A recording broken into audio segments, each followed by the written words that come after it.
Is who you are now who you were meant to be? At Baker College, we want to help you be more. More curious, more productive, more effective, and be more successful at it all. We can help you be more prepared for the future and more inspiring to future generations. The world is full of opportunities to be more than the status quo. The question is, are you ready to be more?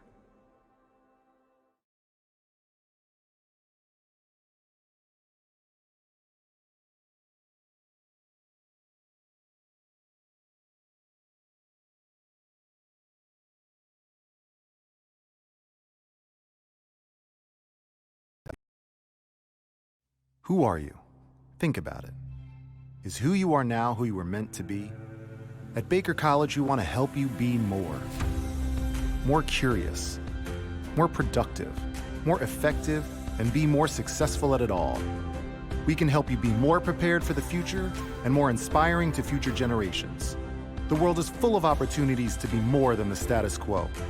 The question is, are you ready to be more?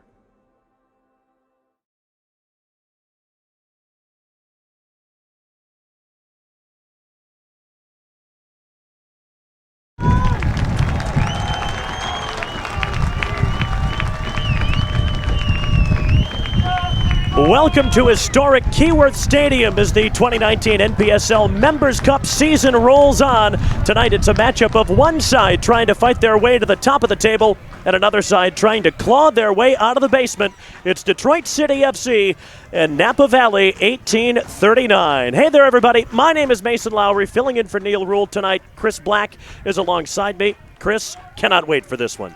Oh, yeah, obviously super excited. Crowds coming in here, getting nice and loud. Weather a little cooler than last weekend, but still very, very lively out here, but nice and cool. No rain. We're ready to go. Detroit City FC, of course, trying to bounce back in a big way from their first point drop this season, that 1-1 draw against New York Cosmos last week. A good performance in many ways. Chris, you saw it. What were your takeaways? Really, the biggest thing was those two teams went after each other right away. No one really held back, and then the game started to settle down just a little bit. Got a little chippy. We saw sending off late in that game, and really the difficult thing between those two teams was, Cosmos was trying to just hold on, but they got through with a couple opportunities. But on the same side, DCFC kept attacking. Were not granted that second goal to go on ahead, but a great game between the two heavyweights in the league. A check of tonight's starting lineups. One change for DCFC. It's great to see Bakey Goodman back out there as Diego Casielas drops to the bench. Yep, and that's just going to help in two ways. You're obviously taking a step up, getting started back on the starting lineup, but then helps that bench, which has been a little bit beat up, a little short recently for DCFC, so that's a good sign for their club, having a little bit more oomph coming off the bench if they need the pull from it. It'll be great to see guys like Evans Frimpong available off the bench along with Sean Lawson. He is back. We may see him tonight. I guess we'll just have to wait and see. As far as Napa Valley 1839 Football Club is concerned, they've had to make a few changes from their 2-0 defeat to Michigan Stars on Thursday.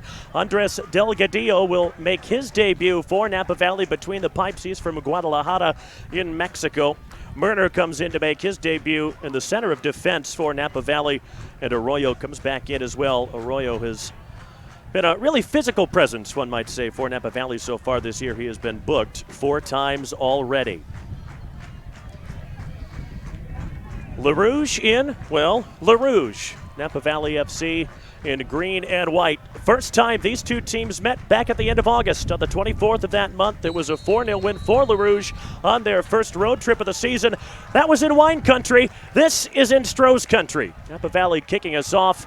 They're moving right to left. DCFC moving left to right. And this Watch City stream brought to you by Baker College. It's the smoke bombs, the color bombs set off across the way. An environment unlike any other, really, in NPSL or, anywhere in the American soccer landscape, you'd have to say. It's my first time seeing this beautiful historic stadium in person, and so far it has lived up to the advanced billing.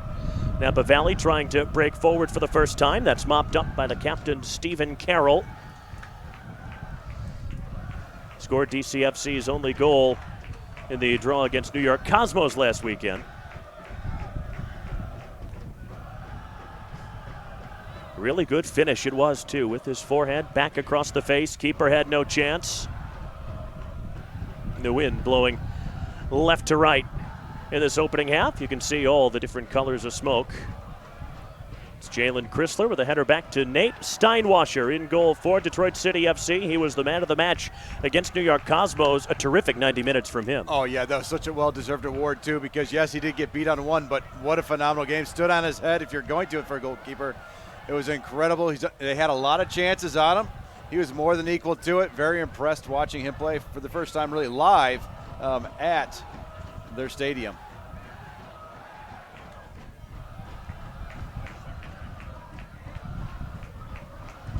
Steinwasser maybe waiting for the smoke to clear a little bit before he bombs that long. Headed to the touchline. It's Danny Deacon. Taken back by Napa Valley. Number 17 is Diego Lopez, scored the winner in Napa Valley's only win this season. That was 2-1 last weekend against Milwaukee Torin. Spent a few minutes with their head coach, Rogelio Ochoa. Told us, yeah, you'll know Diego Lopez, little guy, smallest man on the pitch. He's turning on the ball right now, 5'4", and that might be a little bit generous. He said, you're going to notice him. He's going to stand out right away, both with his size and the way that he plays. Number 14 here is Marco Reyes. It slid out for a DCFC throw.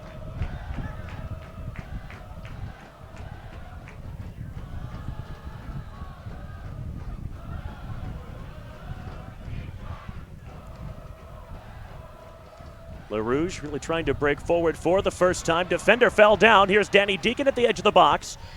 Looking to cut it back on his right foot. Has Cyrus Sadie next to him. Trying to recycle again. That's James Vaughn. Sits in front of that back four and does it so well. It's Richard Bryan. Nice little turn into space from Bakey Goodman. That's what Detroit City missed last week against the Cosmos. LaRouge with a throw.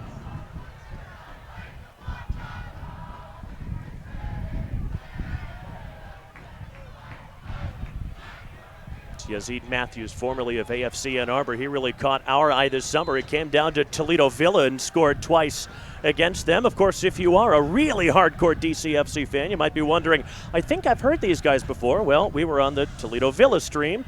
It was on Father's Day, and that was when we really took notice of the Northern Guard. We had heard so much about them, we thought, okay, the weather's really lousy, and it's a holiday. But they came out in great numbers and great voice. It's a free kick for Napa Valley down below us. Yeah, I think they even had special buttons that they'd made, I believe, they're for Father's Day. I saw some of those people talking about that. But, yeah, the crowd was fantastic down there. They traveled so well. And I know that they were instrumental to helping the Black Swamp Brigade, the supporters group for Toledoville. They speak very highly of them as well. So Osvaldo Velasquez chipping that forward. Kind of an aimless ball at no one in particular. Goal kick for LaRouge. Detroit City FC on 10 points in 4 matches, 3 wins and a draw. Right now sitting in third in the Members Cup standings, but have a couple games in hand on New York Cosmos. All they really need to do is take care of business. Their destiny right now in their own hands, very much so. Bakey Goodman tripped up by Ivan Saku, former Cameroonian youth international. Saku pleading his case to no avail. Tendai Jarita from Zimbabwe on the left flank. He's got so much pace as he tries to get around Jorge Negrete. Cross is blocked behind for a corner. Negrete, the youngest player to make the trip for Napa Valley, 1839, just 19 years old, getting the start at right back. And that's the perfect place to put your youngest player on your team. Put him right against the Northern Guard so he can work that sideline. Good delivery, but plucked out of the air by Andres Delgadillo. That's out by Jarita. Slow that one-man attack down. Diego Lopez was kind of a one-man band up top for Napa Valley. That's Reyes. That clips Yazid Matthews. Scored twice at Napa Valley in that 4-0 win. The issue that this Napa Valley side has had so far in Members Cup play, they've conceded a lot of early goals. In fact, LaRouge, you may recall, they scored all 4 of theirs from minutes 12 to 21 on the road last month. Great touch from Goodman. Can he keep it in? He did. In a bit of space, plays centrally for Matthews, trying to sweep it forward. Ryan Peterson had strayed into an offside position, couldn't attack it. Yeah, Peterson smartly held up. It looked like he was hoping Bakey would continue his run down that sideline, but not quite on the same page. Interesting, though, we've seen two times big slips right on top of the 18 from the defenders from Napa Valley. But Detroit City still hasn't been able to take advantage of those 2 opportunities. We remember Deacon getting turned back the first time, and on that one right there, a little bit of miscommunication. It wasn't just DCFC that was able to score early on Napa Valley. Chattanooga has already beaten them twice, with goals coming after 28 seconds in their first meeting. In the 3rd minute, second time around, and Michigan Stars on Thursday night, Emil Hennes scored in just the 3rd minute. Yeah, and really for a 0-2 loss, you give up that first goal. You wonder what that game could have been for them. If they could have held out and let that game go 0-0, at least into the 5th minute. Let your team settle in.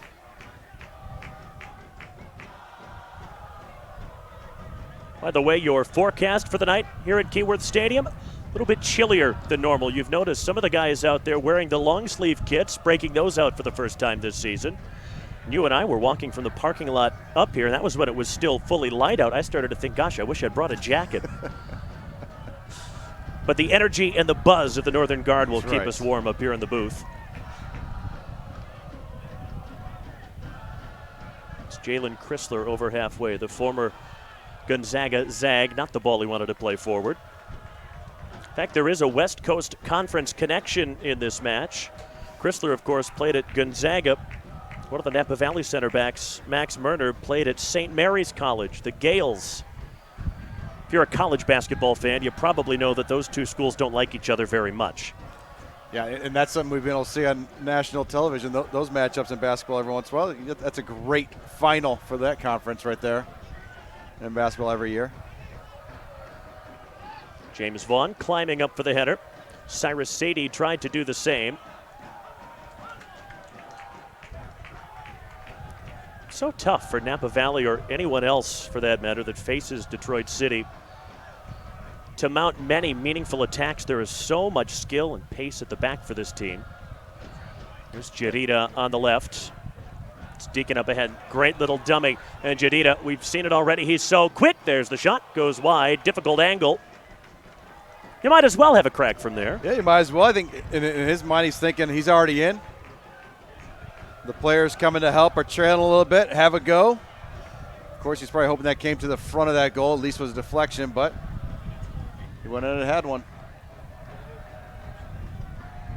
Next time you come to Keyworth Stadium, be sure to take advantage of Wheelhouse Detroit's free bike valet. That's pretty cool. Check out wheelhousedetroit.com to learn more about the best tours of Detroit on 2 wheels. Wonder if they might be able to cycle us all the way back to Toledo at the end of the night. Shudder to think what that might cost. But anyway. That's a waste. Really wasteful and great balance from Bakey Goodman. Ahead of him on the right is Peterson. Peterson, low cross, stooping header to the edge of the box. Goodman was there, couldn't get a shot away, muscled off the ball, left behind by Napa Valley. Saku trying to break out. He's clipped by James Vaughn. Well, kind of what we expected, Chris, of these first 10 minutes. DCFC really with all the possession. Yeah, really on the attack. Really open flowing, though, too. He's seen him work in the wings on both sides. Also able to get through the center. Napa Valley's had to really absorb, except for a couple times finding Diego Lopez long, but really nothing doing out of those opportunities for them. That's Lopez, the little man, wide on the right. When you are able to carve out a chance to make a darting run at goal, you have to take advantage of it. DCFC able to break that one up. Jadida ahead, finding the big target man, Yazid Matthews. Here's Goodman in the middle of the park. That's a free kick, and maybe more. First booking of the match for Carlos Carranza. So he goes into the referee's book in the 11th minute. That was something that really stood out when we saw Becky Goodman, really everybody from DCFC. They came down to play Toledo Villa in the summertime. The way they play, they're so skilled. They force you to foul them. Here's another look. Yeah, I do. I mean, what are you going to do? Let him go or slow him down? He went with slow him down at that moment. We're going to slow his play up. I'm sure Carranza wasn't really looking for a yellow card right there. And in that instance, I mean, that was really 4 defenders converging on Goodman. And maybe that last touch was getting away from him a little bit.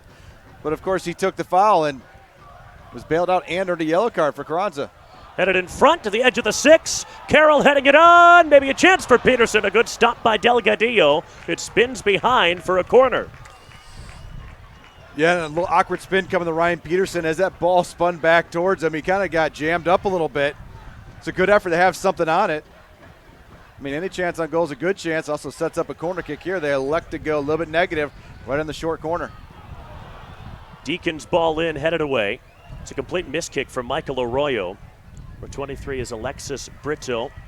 Part of that back 4 for Napa Valley. They've been really under pressure so far in the opening minutes.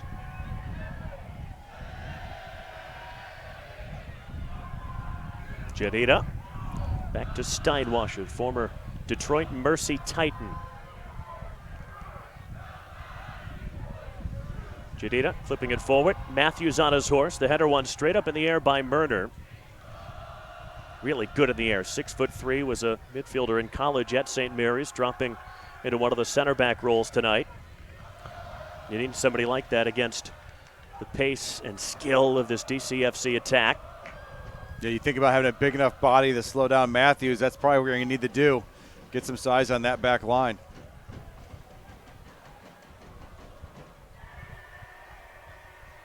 That's Lopez. Reyes tried to toe poke it forward. Becky Goodman wasn't having any of that. Here's Cyrus Sadie, the Detroit City OG, and what a ball forward for the onside Ryan Peterson. Peterson with only the keeper to beat. Ryan Peterson tucks it through his legs. 1-0 DCFC.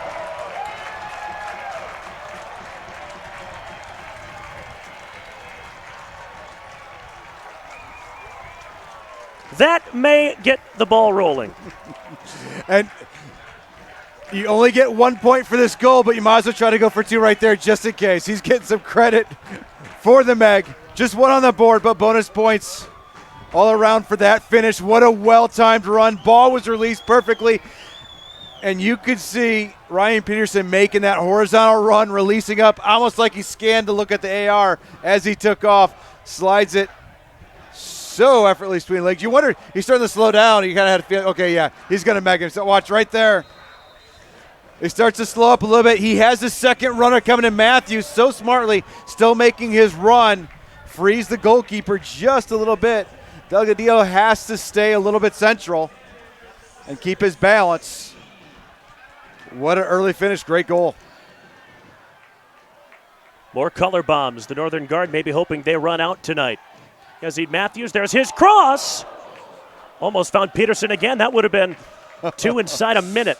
Quick brace if we had slid that bent one in, but you love the pressure. Dangerous ball put across. Obviously, defenders weren't able to clear it. Both teams probably a little bit unexcited about that happening. You let it come across your 6. On the other side, you didn't score, and it was in the 6. That's Saku losing out to Sadie. LaRouge just swarming to the ball on the rare occasions in which Napa Valley have been in possession.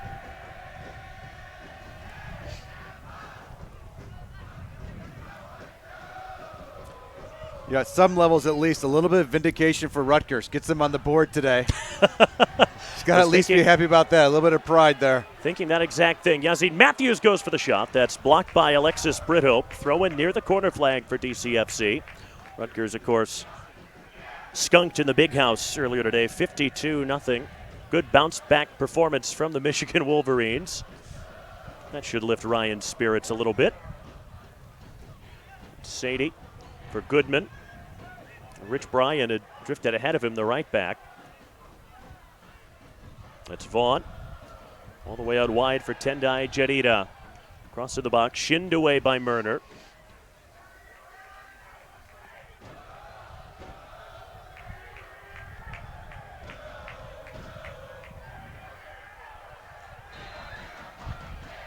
That's That's a free kick.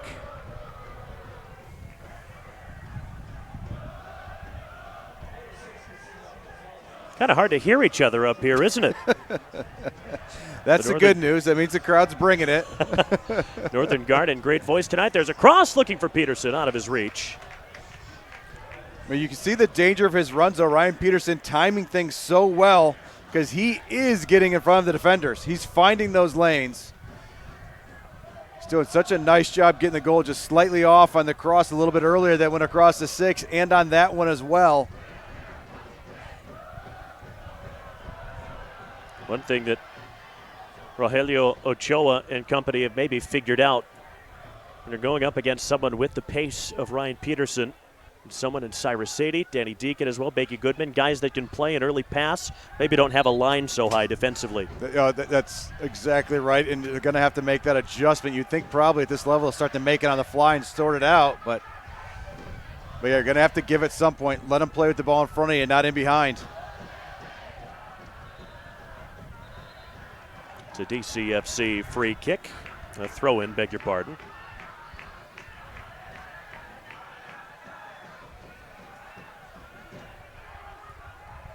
And all kinds of space on the right is Richard Bryan. Good diagonal run up ahead. This is Danny Deacon. Peterson made a near post run. Deacon looking for the shot. It's right at Delgadillo. Nearly spilled it. In the end, able to cover it up. And thank goodness that would have been 2. Yeah, and Delgadillo not happy about being under pressure and getting the ball, poked at. But I tell you what, don't drop it, don't bobble it, bring it in clean. That's not going to happen. Nothing to miss there. You can't expect guys to lay off.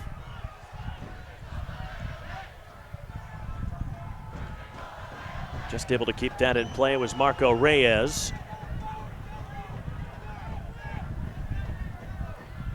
It's one back by LaRouge. That's a heavy challenge. Stephen Carroll gets up, not too thrilled. And neither is Marco Reyes. Yeah, and I was kind of wondering if that was an advantage situation before and he was going to come back, either have a talk with Richard Bryan or a quick card. But in the end, Napa Valley does it to themselves. They might have been in an advantage situation here. See if Reyes gets himself booked for dissent, or maybe just a long and one-sided conversation with the man in the middle.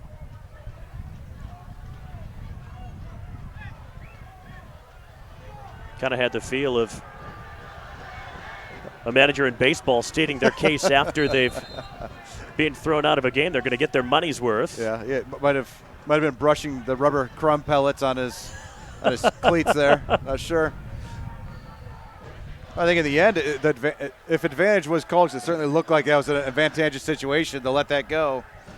I mean, beyond a stern talking to, I mean, what else do you want after the play's dead? But the play didn't die. Fowling Warehouse is the official pre-match bar of Detroit City FC. Next time you come to a DCFC home match, be sure to stop by Fowling Warehouse beforehand and take part of the official march to the match. That's something you and I might have to do next time. Poked forward by Peterson. Matthews had checked his run. Might have been offside. Probably was. Yep, yeah, it's good communications and mechanics between the center official and that AR. AR held it at the offside line where he would have been called offside if he continued his run. The communication visually between the center and the AR gave it a good look. You could tell they knew he's off if he plays it, but he didn't. It's a free kick for Napa Valley. Michael Arroyo even was clipped. Arroyo played with Sonoma County Soul in the NPSL's Golden Gate Conference over the summer. In fact, a number of guys on this Napa Valley side joined from other teams in their summer conference. Flicked header out by DCFC. Sadie bashes clear. Peterson battling for it. That's Deacon wrestled to the ground. That's a free kick. Got a crunched between Alexis Brito and Marco Reyes.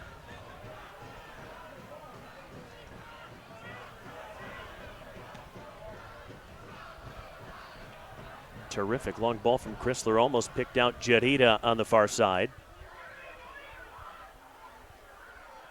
It's Lopez cutting in. All kinds of space in the middle of the park for Arroyo.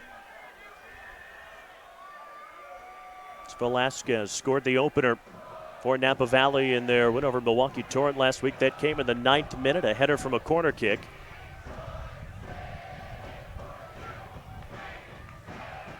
Going long, looking for Saku. Saku at the angle of the box. Decent cross. Missing everything on the bicycle kicked attempt was Sebastian Herrera. Played at Santa Rosa Junior College out in California. A for effort. That's right. That's right.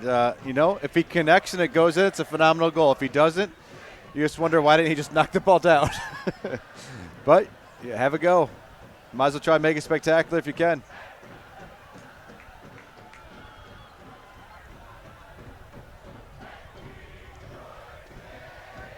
Ryan Peterson scoring in the 13th minute for DCFC. Absolute peach of a ball to release him forward from Cyrus Sadie. Matthews giving chase. Alexis Brito beat him to the ball. Trying to hold off the big fella. Easier said than done.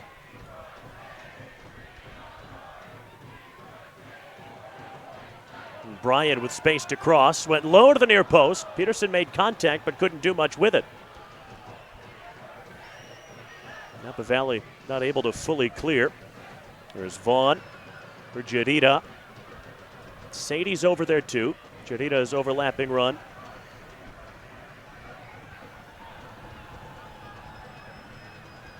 It's a good little run, but the pass wasn't what Cyrus Sadie was hoping for, and that's a foul.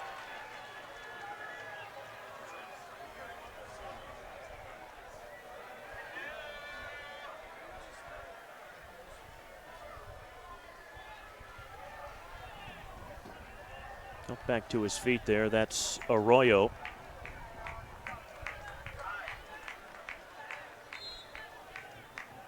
But fast and physical, exactly what we expected. Yeah, very quick on the attack and a little bit of physical play. And you could tell there Cyrus Sadie helping him up. That wasn't his 10 in that situation.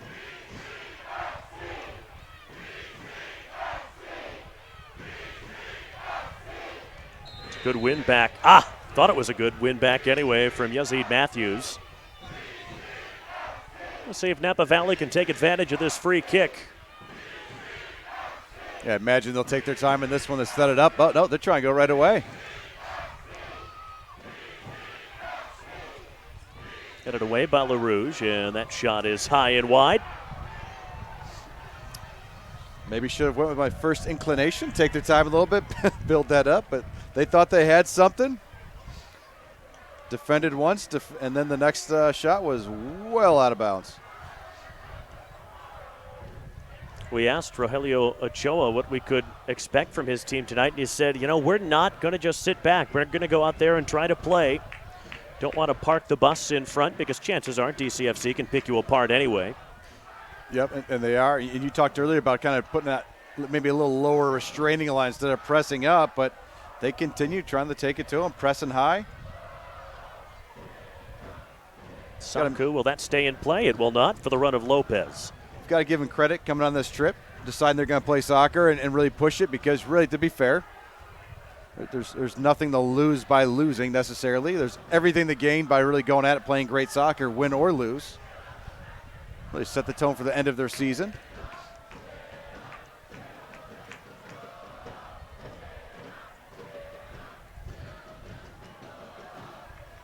Goodman tried that touch to play in Ryan Peterson, dealt with by Napa Valley. The 1839 in their name, by the way, signifies the year in which the first grapevines were planted in the Napa Valley. The more you know. Well done. Well done. If we only had a little bit more, maybe wine trivia coming up later might be fortuitous. Good ball in. Matthews got to it first. Keeper off the line, but not really a threat to do anything with it. Think maybe you can bring something later? Some wine trivia maybe? I have every reason to believe there may be some good. in the second half. Feeling good about that then. So stay tuned for that. Here's Saku with power and pace. Lopez running up ahead of him, but a short option on the right too. Carlos Carranza can get there. Ooh, that's knocked down by Bryan in the box. Carranza, no chance for the shot. Saku, that's blocked. As far as Velasquez, he'll look for shooting space. Won't find any. He had Arroyo on the left, but he wasn't on the same wavelength. That was a golden opportunity for the boys in green. Could not take advantage. Yeah, and earlier James Vaughn did such a great job of holding it up defensively, and then it all falls apart. Ball's not cleanly brought down out of the air. Great ball from Deacon to find Matthews. Peterson running through the middle. Well played by Max Murner. Yeah, Murner wanted the touch right there. Thought it was deflected. AR keeps it DCFC's way.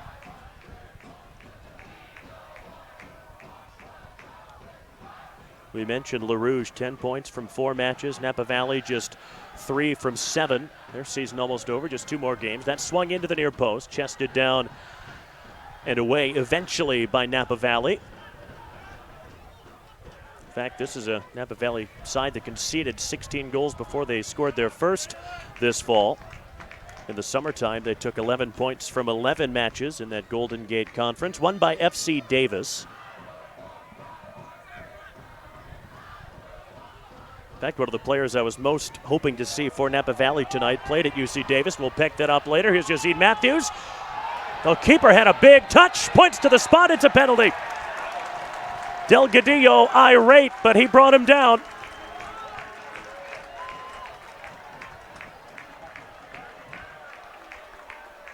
Delgadillo's furious. Marco Reyes stepping in to try and calm things down, but it's a penalty all the way. Here's another look. He chopped him down. Yep, and Delgadillo's point was probably, oh, come on, he went down late. Well, he did, but he still got him. Yeah. I think he decided he wasn't gonna get on that ball in the end, so yes, he went down soft, I guess, on the second time, but you know what? He got him. You know, some officials, if you continue the run, they're not going to throw. Blow the whistle, throw a card, or give you an opportunity on the penalty. Because they always think you're still in the fight to get that ball. He wasn't. Yazid Matthews won the penalty, takes the penalty, scores the penalty. 2-0 to LaRouge.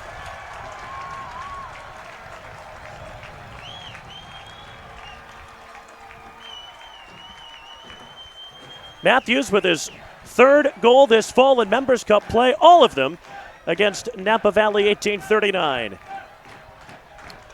You see right there, waits to see what the goalkeeper's going to do. All the advantages to the goalkeeper as far as expecting no pressure. He's going to get scored on.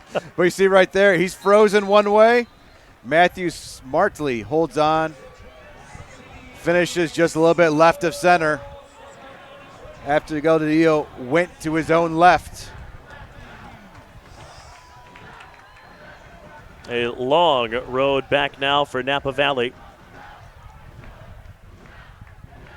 A long point-free flight back to California, you would think at this point. Yeah, that is DCFC goal difference always helpful, especially when there's a log jam at the top of the table, which there very well could be come the end of the fall. Well, yeah, you think about you've got some games in hand, but then you go 4 games in hand and a good goal differential. It's going to make all the difference that now you can make tactical decisions in those remaining games surrounding things on points. Not having to worry about goal differential is huge. That's Lopez to Saku on the right. The cross, easy catch for Nate Steinwasser, who hasn't had too much to do so far. Yeah, and that one is probably going to curl wide anyways, but of course, always better in hand. Yeah, he's kind of had, he's getting his reward for doing all the work he did last weekend. Now he gets, so far, lighter than a training session. Now, you also coach goalkeepers, Chris. Would you rather have, as a goalkeeper, an all-action 90 minutes or this kind of game where you can really set up a beach chair and read something? Well, I think as the coach, I don't want my keeper to have any action. That way no one knows whether or not I'm doing a good job.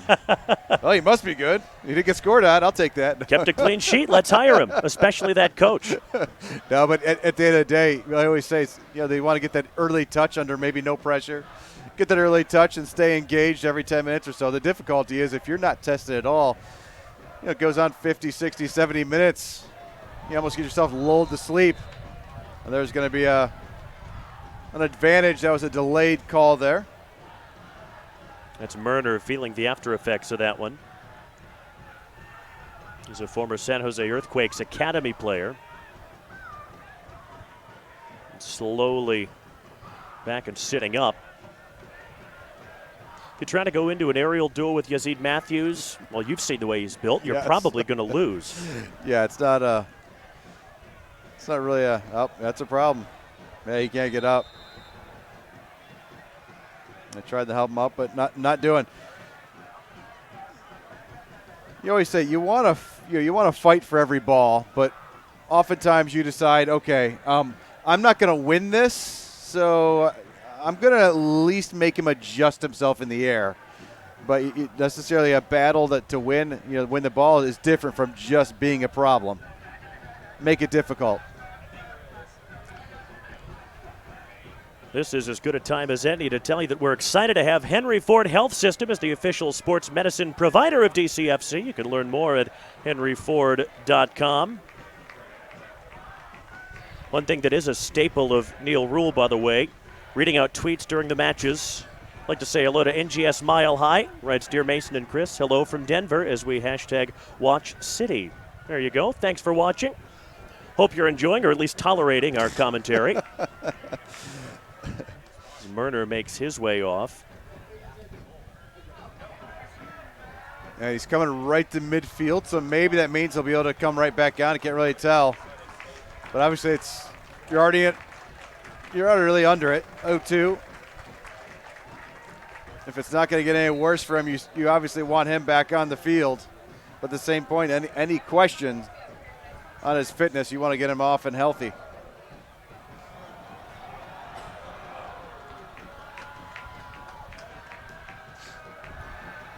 Bumped away by Delgadillo. Conceded that penalty that Yazid Matthews scored a few minutes ago.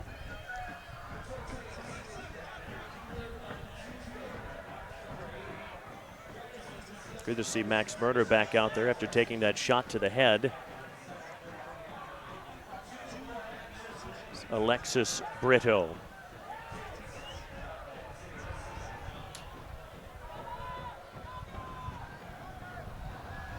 For Napa Valley, is there anything you can do differently to try and find a way back into the match? They haven't really had a foothold yet, have they? No, they really haven't, and it's been just so disjointed as they go forward, and then when they get up there, they don't take advantage of their opportunity they've had. So, I think it actually stands back to what you said earlier, readjust that back line to have a little bit lower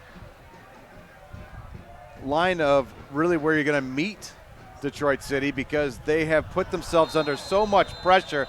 That's obviously going to be a card, and it almost went right to red. He went the back of the pocket first and then decided to switch and go front pocket. I don't know if that's because he heard something from a headset or a warning from an AR saying, no, it wasn't cleats up going at him.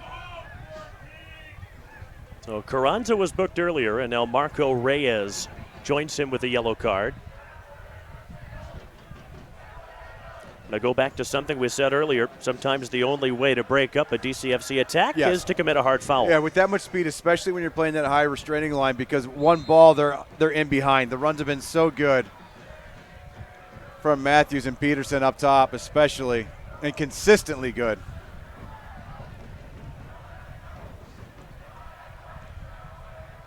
It's Peterson. Great balance from Jarita, and I don't think he wanted that free kick to be given because he wanted to continue moving the ball around. Yeah. Take it quickly to Cyrus Sadie. Bryant ahead of him on the right. There's Danny Deacon. Sadie couldn't quite play the 1-2 ball. Napa Valley trying to break out with Carranza. Remember, he was booked earlier. That's Arroyo. Lopez. Nice touch to release Lopez going forward. That's a free kick. 117 chops down another, and a yellow card for James Vaughn. I think fair in that situation. Ends up getting there before the ball in the end at the first look.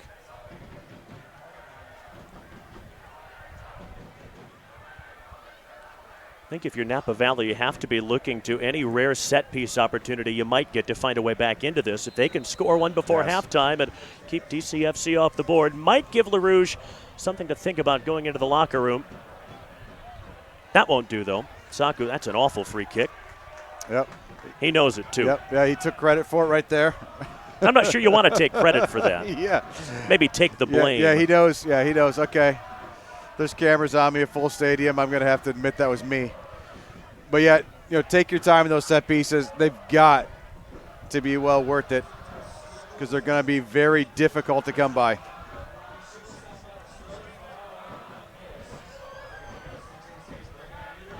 Over the head of Richard Bryan from Enfield in England, the home of Tottenham Hotspur's new training ground, by the way. Enfield in North London. Saku out at the touchline. Trying to cut it back. Good footwork from him. That's clipped in by Marco Reyes. Going to the back post. Header was won by Tendai Jarita. One of the fan-submitted questions on the City Radio podcast during the week in which Neil Rule interviewed Tendai Jarita was, what's it feel like to be that fast? And the answer was kind of a shrug and an I don't know. My guess is it feels pretty good, not something that I would know anything about. Windy, maybe? Yeah, probably right. Decent cross that time, but nobody attacking it for Napa Valley. Another easy catch for Nate Steinwasser. Who doesn't love a local at this level? From Sterling Heights, we said a former Detroit Mercy player. Been on the field for every second of Members Cup play.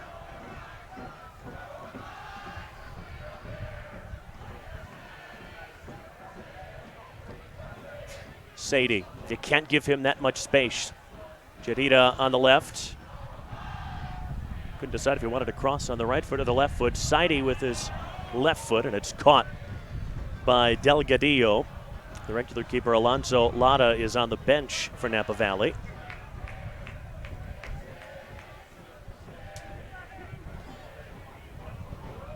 Arroyo pulled that back away from Danny Deacon. Right back Negrete was asking for it.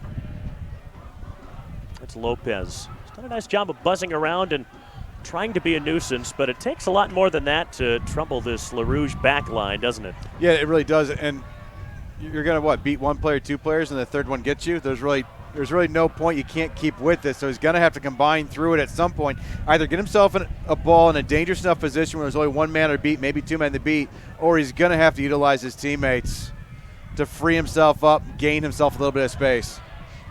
Great ball from Deacon. Matthews, can he keep it in? He's onside here. Took a touch off his thigh, right on the line. Bryan's an option not far away. Here he is. Didn't make the run that Cyrus Sadie was expecting. Yeah, Bryan wanted that a little bit more vertical, just kind of heeled in. Not the same thought. Both were good thoughts, just on the different page. I'm sure you see the signs in pink behind the goal there. Good time to tell you Lyft is the official rideshare partner of DCFC. Be sure to take a Lyft the next time you come to a match at Keyworth. Hope I get to catch another one up here at some point. This has been a tremendous experience so far. Been an awful lot of fun. Hope you're enjoying it at home, wherever you may be watching and listening. We'll stay with DCFC down near the corner flag. Yeah, we do miss out on some of the pregame festivities. Yes, we do. Fuller, maybe. I don't know where we're going to go next time. Maybe we'll do some research. Come up and enjoy the crowd. There you go. Bryan's cross ends up on the roof of the net. Perilously close to a third DCFC goal before halftime. That would really kill this thing off. You see right there, cuts back onto his left foot. Bends it into the top of the six. Matthews just kind of spinning back. Tries to put something on to keep that ball alive.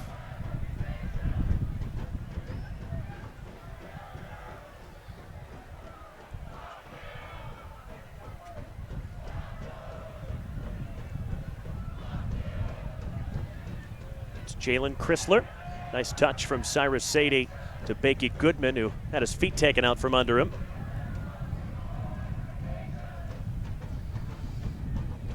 Deacon couldn't find Sadie near the edge of the box.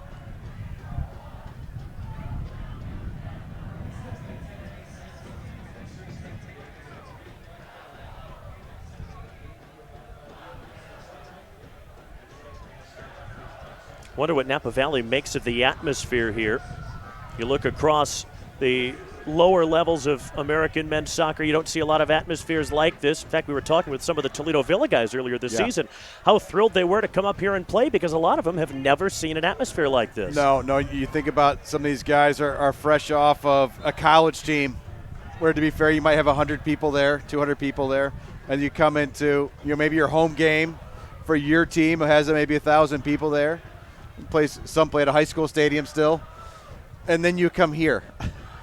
and if you're the far side winger, as soon as the game starts, we don't get to see you for 5 more minutes until the smoke clears. So how do you get into that game? I mean, last week in the Cosmos, I didn't understand why one of the first balls they played was into the smoke.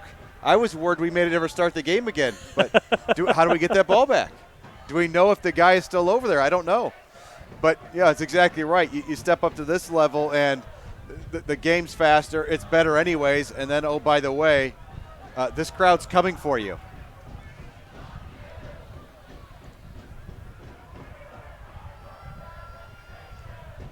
Jarita for Vaughn. Bryant's been in space to the right. They keep trying to play it through the middle, though, with Cyrus Sadie. That's Goodman. Jarita all the way out right. Goodman finds him. There's the cross. Matthews had a touch but couldn't put it on frame. I think Matthews was pleading for a touch on that to win a corner out of it. But, wow, they've been so close on numerous balls whipped in. We'll see a nice ball laid out wide, left foot. Oh, really tried to place that very well. I'll tell you, Matthews might have had a point. I think there might have been a little bit of deflection, but so tough to see that quick and at those angles for the officials. Little push there from Cyrus Sadie.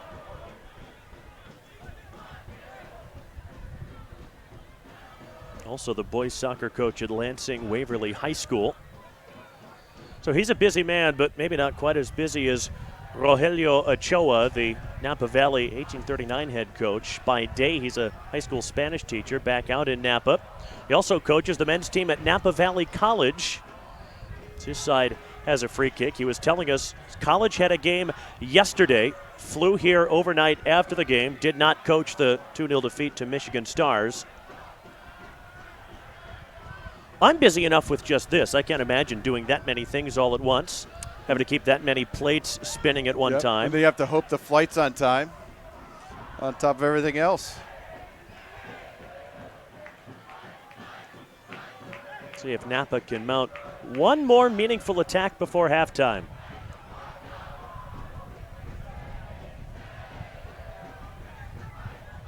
That's Arroyo. Up to Negrete. See if the right back can get forward. Nice leave from Saku. That was a big collision. Arroyo is down for DCFC, and James Vaughn now about his haunches for LaRouge.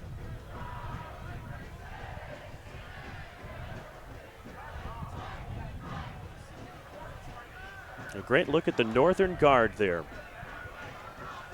They're clearly having a great time tonight. They'd be having a better time maybe if LaRouge could get another goal or two before halftime. Not a lot of time in which to do that, of course. Be a little bit of stoppage time after the injury to Max Murner earlier from Napa Valley. Yeah, had a number of cards as well. It's rolled to Steinwasser. Then again, last weekend, Acuna from Cosmos took about an hour and a half to get off the field after his red card, and there really wasn't that much stoppage time. I mean, we already started the game late anyways because of lightning. I was worried what day I'd get home, but not that much stoppage time in the end added. But the official probably assumed, well, they're both tied 1-1 anyway, so is what is. Saku's had an okay first half for Napa Valley with the exception of that awful free kick that he took earlier in the half. Yeah, and he's looked dangerous, and that's all you can really ask for from an attacking player. Yeah, of course you want him to get on the book and the scoreboard, but you really wanted to be looking dangerous. That's offside. He's going to call that one back. Really good job by the DCFC back line. You saw Carranza and Saku really just kind of get out of joint with the pressing. And the DCFC just stepped a little bit and then dropped right after the ball was kicked. So well timed. They're able to defend in case the AR doesn't get that call, but the AR got the call anyways. Well framed on that offside.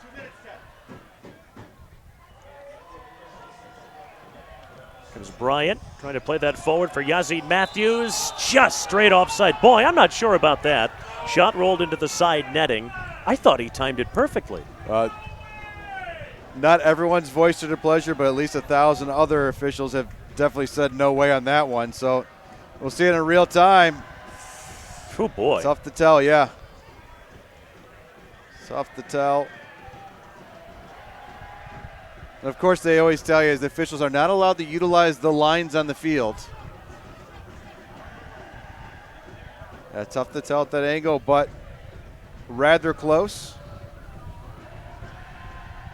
And I'll tell you, and the AR is in front of the Napa Valley bench on this side.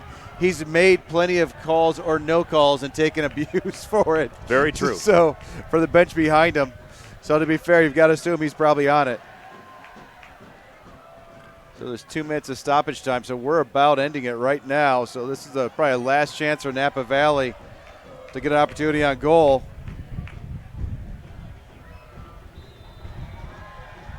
It's Carranza who will try this free kick. Line drive in. High and wide. It's a corner.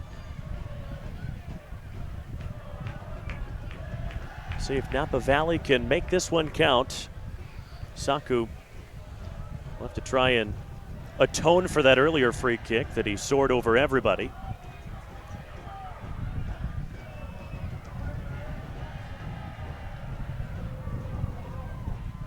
Can he get it right? Line drive, flicked away by DCFC. Will fall to Diego Lopez at the edge of the box. He lost out to Richard Bryant. And that's all for the first half. Chris Black, your thoughts on what we've seen so far? Well, you love the pace that this game was played at early, especially on the Detroit City FC side. So quick. I think bringing back Bakey Goodman into the mix today has added a little bit of additional speed on the field as well. Some quickness, superior technical ability on the ball so far on display. It's just been so hard on the Napa Valley side to get in any sort of rhythm in the attack. It just has not happened. Credit to the pressure from Detroit City. They're putting enough pressure on, and they're really imposing their will on Napa Valley. 2 goals, probably not fair. Probably should be a third, maybe a fourth, based on their play in the first half. So Le Rouge with goals from Ryan Peterson in the 13th minute and a 29th minute penalty earned and scored by Yazid Matthews. First 45 minutes in the books here at historic Keyworth Stadium. Detroit City 2, Napa Valley 18, 39-0. We'll see you back here for the second half.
Who are you?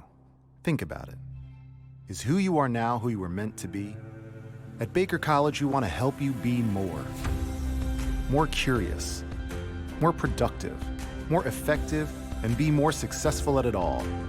We can help you be more prepared for the future and more inspiring to future generations. The world is full of opportunities to be more than the status quo. The question is, are you ready to be more? Who are you? Think about it. Is who you are now who you were meant to be? At Baker College, we want to help you be more. More curious, more productive, more effective, and be more successful at it all. We can help you be more prepared for the future and more inspiring to future generations. The world is full of opportunities to be more than the status quo. The question is, are you ready to be more? Who are you? Think about it. Is who you are now who you were meant to be? At Baker College, we want to help you be more. More curious, more productive, more effective, and be more successful at it all. We can help you be more prepared for the future and more inspiring to future generations. The world is full of opportunities to be more than the status quo. The question is, are you ready to be more?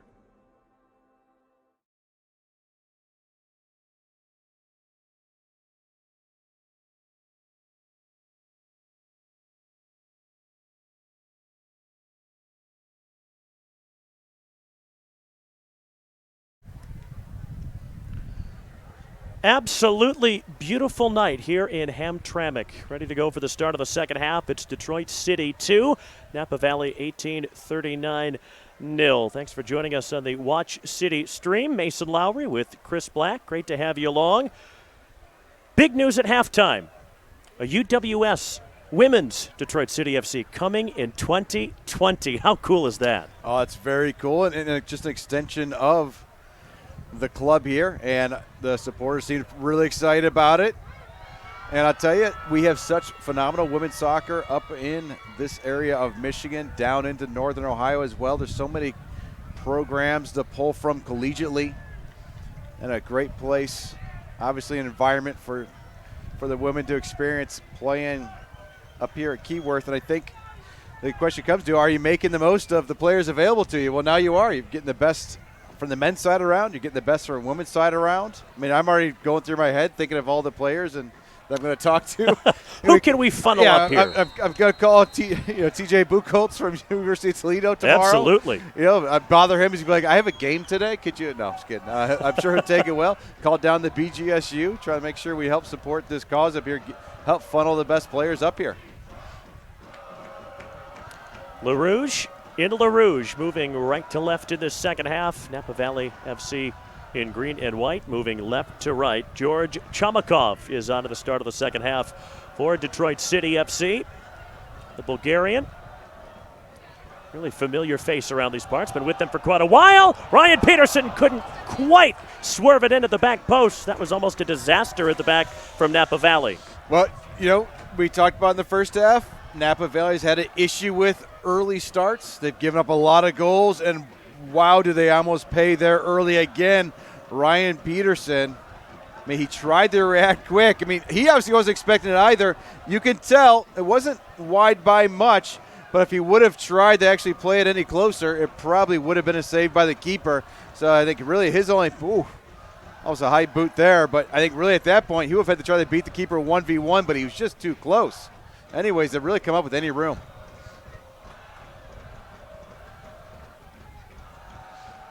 That dribbles out. It's a Napa Valley throw.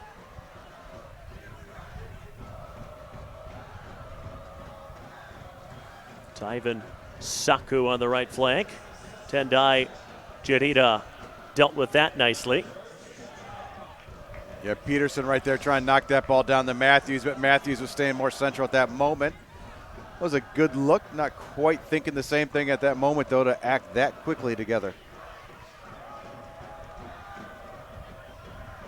Was trying to figure out who George Chomakov replaced at halftime. It was James Vaughn.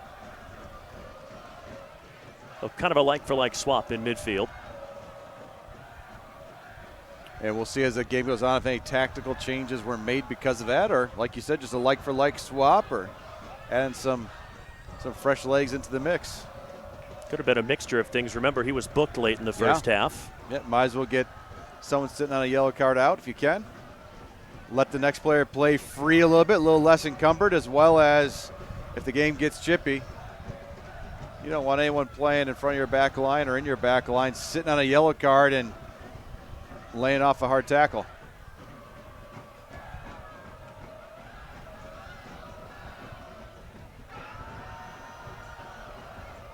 Jadida for Banky Goodman. Not quite enough on the pass, and mopped up by Diego Lopez. And a decent first half for me for Napa Valley. Here's Saku. And Lopez. Saku continued his run, but he's offside. Trying to pull it to the back post, and Carlos Carranza. Saku, well-traveled collegiate player, came over from Cameroon to play first at Western Nebraska Community College, then went to VCU for a year, and then scored 14 goals in 2 seasons at Lipscomb down in Tennessee.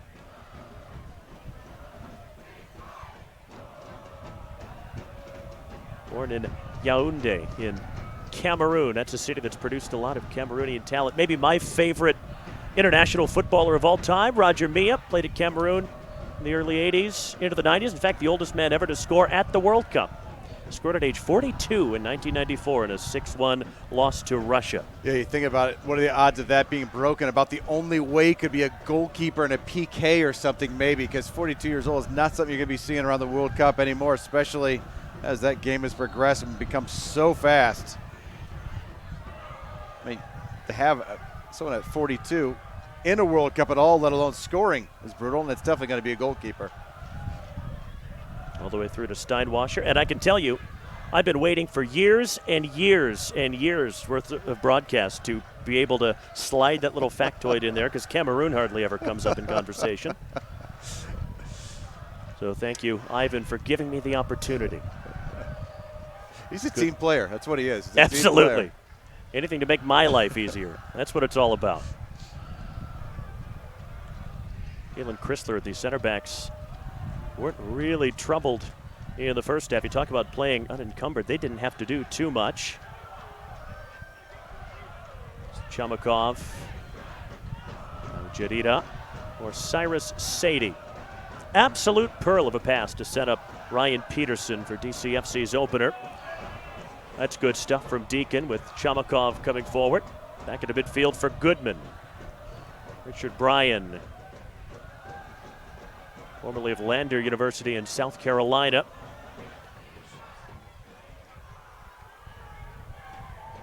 We've seen them break quickly, but LaRouche willing to build patiently too.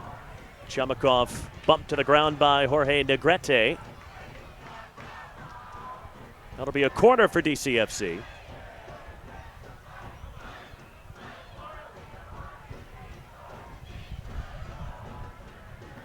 And no surprise, it's Danny Deacon who will come over and take this.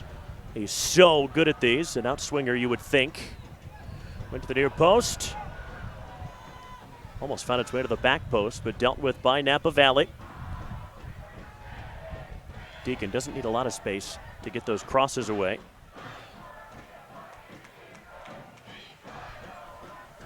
Throw in for LaRouche. Trying to add on to this 2-0 lead. Goals from Peterson and Matthews in the first half. It's great to see Banky Goodman back out there after missing last week. Yeah, he's I'm sure Trevor James could have used him. Yeah, and he's created fits today just with the pace. Another technical player in the field.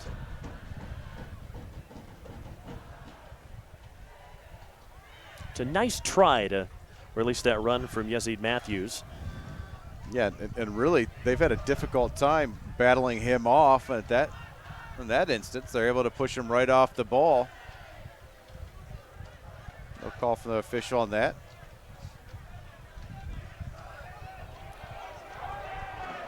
Danny Deacon, look at those legs churning. There's the cross between the edge of the 6 and the penalty spot. Delgadillo spilled it. Goodman was lurking, but able to gather. Made that way too difficult.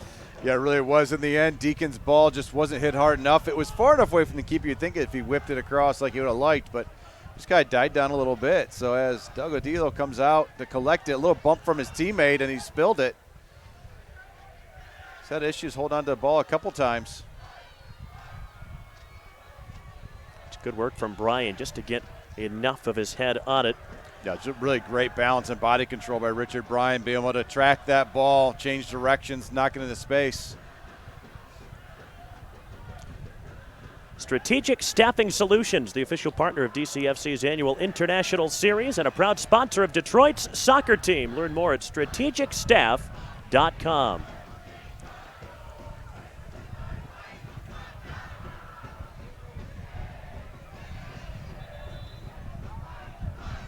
See if Napa Valley can create something, anything in this second half. It didn't make Nate Steinwasser work too hard between the pipes in the opening half. Here's Saku. That's given away. Certainly not what you want as you're trying to build. Gave it right to Yazid Matthews. Sadie running on the right, trying to pop that through the middle. Finds its way to Yazid Matthews. Great control. And Danny Deacon now off to the races. Danny Deacon for DCFC. It's a great stop by Delgadillo. Jarita stays on his feet. The chance not quite gone yet for LaRouge.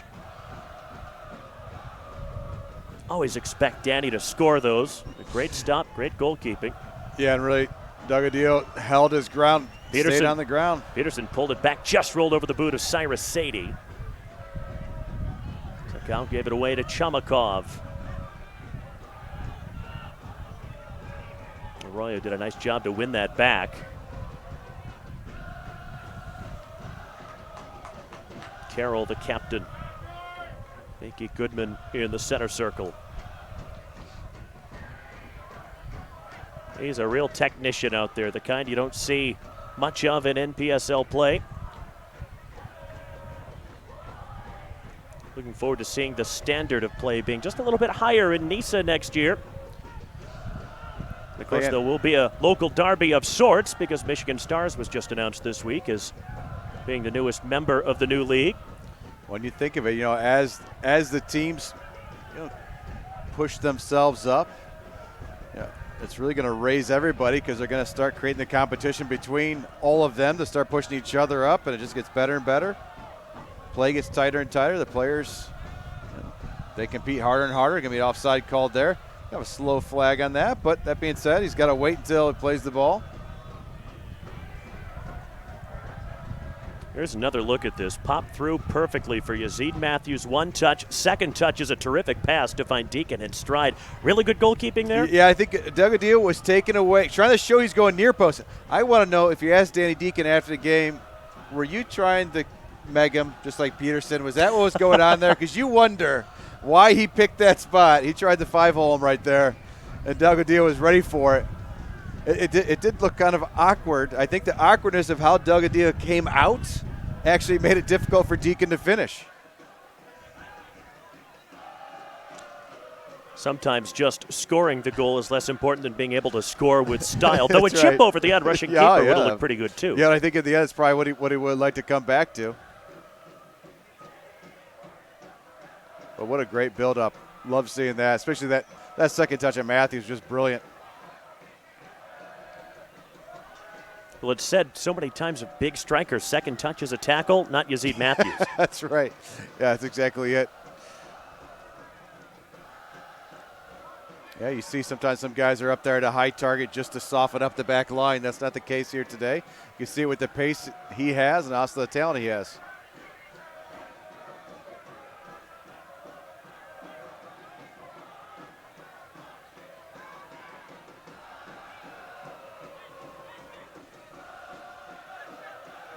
Really deliberate build-up from LaRouge here. Back with Goodman.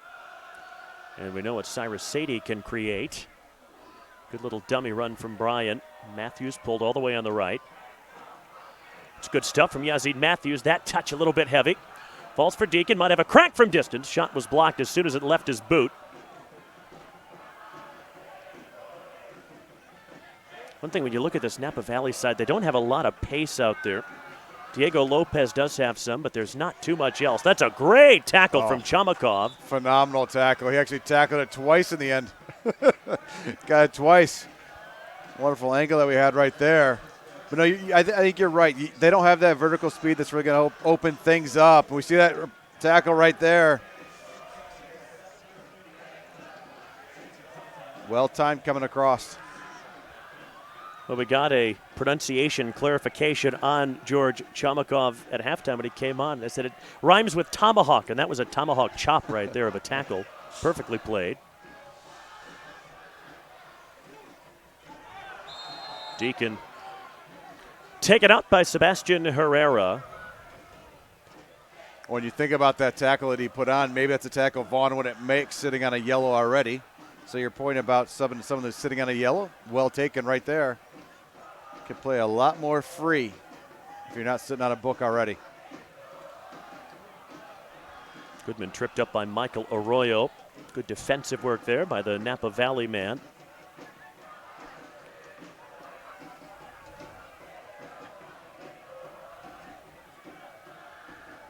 Time for weekly trivia, presented by Fago. And this week's question, wine-related in honor of our guests from Napa Valley.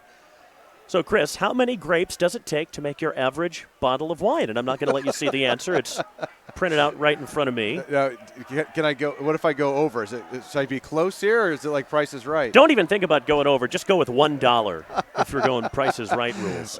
What, 1 pound? 2.5 pounds, actually. 2.5 pounds of grapes to make a standard bottle of wine. Free kick there goes Napa Valley's way. Now you wonder then, is it, I should have asked for clarification. Is this a red wine, a white wine, ice wine? I mean, we could have. If it's in front of me, it's a nice Cabernet Sauvignon. There you go. All right, we'll go with that then. 2.5 pounds it is.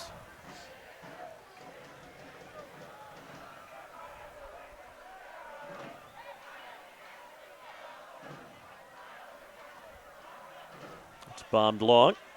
Jarita is back there for LaRouge, being put under pressure somewhat by Herrera.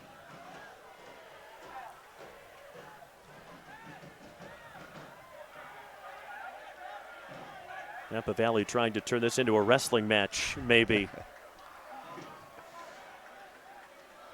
Or at least take out some frustration on the opposing team. Yeah, if you can't get on the board, you might as well get in the book. I mean, I think that's how some people look at it.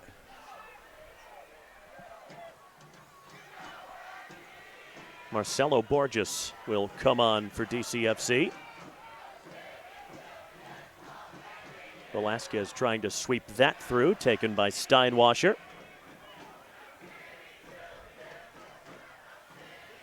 I wonder if Borges, the former Michigan Wolverine, and Ryan Peterson, the former Rutgers Scarlet Knight, are going to speak to each other out there. May not see many passes played between them. Well, of course, Marcelo Borges doesn't have any issue with Ryan, I wouldn't think. If anything, might be the other way around. Like your football team beat mine 52-0 this afternoon. Ooh. Well, you got to imagine, Ryan Peterson says, I take everything back that I said last weekend about your football team.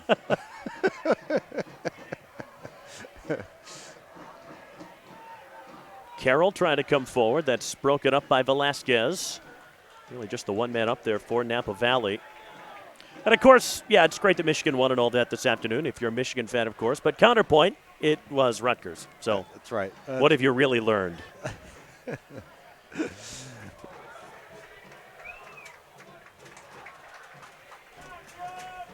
Still waiting on the substitution to be made. Into Yazid Matthews, trying to muscle his defender off the ball. That's Max Murner. Cutting in field, support in the way of Goodman right next to him. Matthews, diagonal run forward. And a runner on the right, too. That's Bryan. Finds him eventually. Yeah, Napa Valley doing a much better job compressing on Goodman. Great ball. He was looking for Matthews, but headed away by Murner. Jadita's up there. Great tackle out for a throw from Napa Valley. And now Borges will come on, and I think we'll see the triumphant return of Sean Lawson as well. That might get a solid ripple through the crowd, you think, maybe? Just a I think it just might. Maybe? Just might.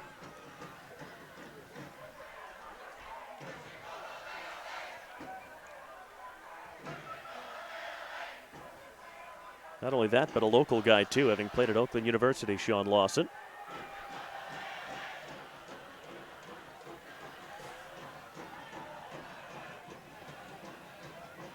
Wonder if we might see Roddy Green at some point too. He had a birthday yesterday, I think it was.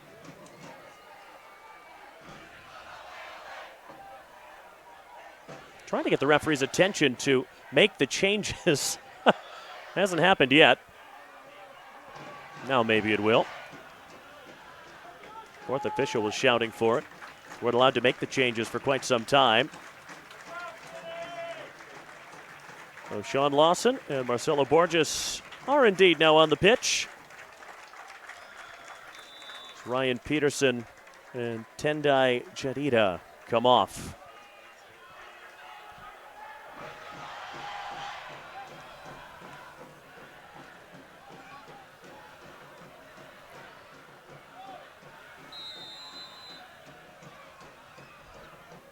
It's going to be an advantage, not gain, so they're going to pull that back.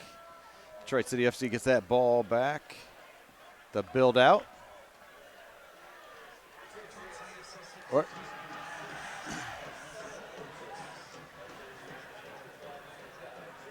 Sean Lawson, of course, 14 goals this summer for Le Rouge, 4 assists as well. Borges with 1 goal in Members' Cup play so far this fall. Kind of a misplayed pass from Stephen Carroll, the captain. Got that intervention right. Tried to pick out Lawson. Bombed along by Alexis Brito, all the way through to Steinwasser. How many times have I said that tonight?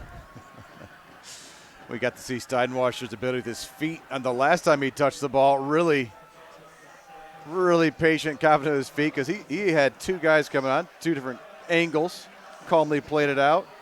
It was way too casual from Richard Bryan, but in the end, no harm, no foul.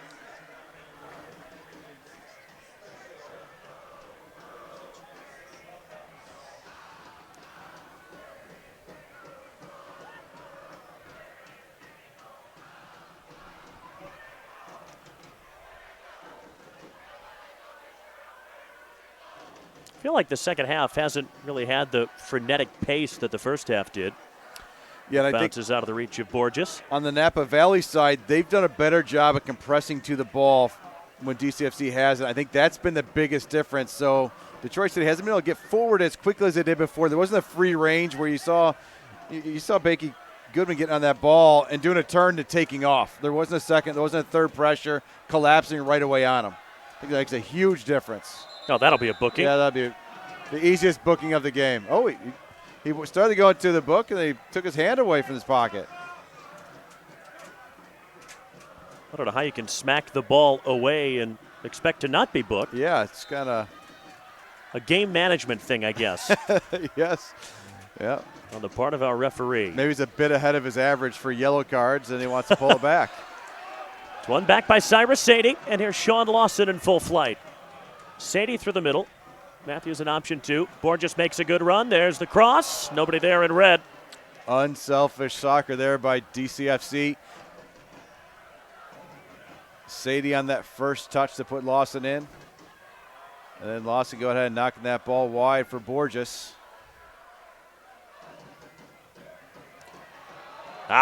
Flag was up. Matthews and the keeper took each other out.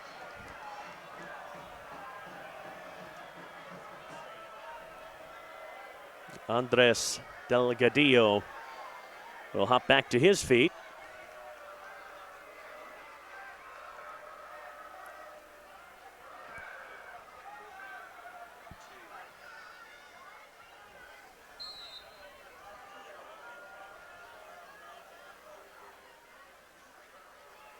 Yeah, with few exceptions in the second half. Been played kind of in waltz time, unlike the first half that felt like everything was happening so fast. It's not the ball that you want to play in the middle of the park, especially when Cyrus Sadie is lurking around. Up the right for Richard Bryan. Bryan, a couple of options in the middle. Pulled it for Matthews near the penalty spot.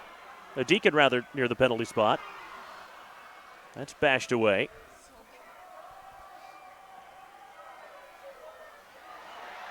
Deacon stayed onside. 3-0. Welcome back, Sean Lawson.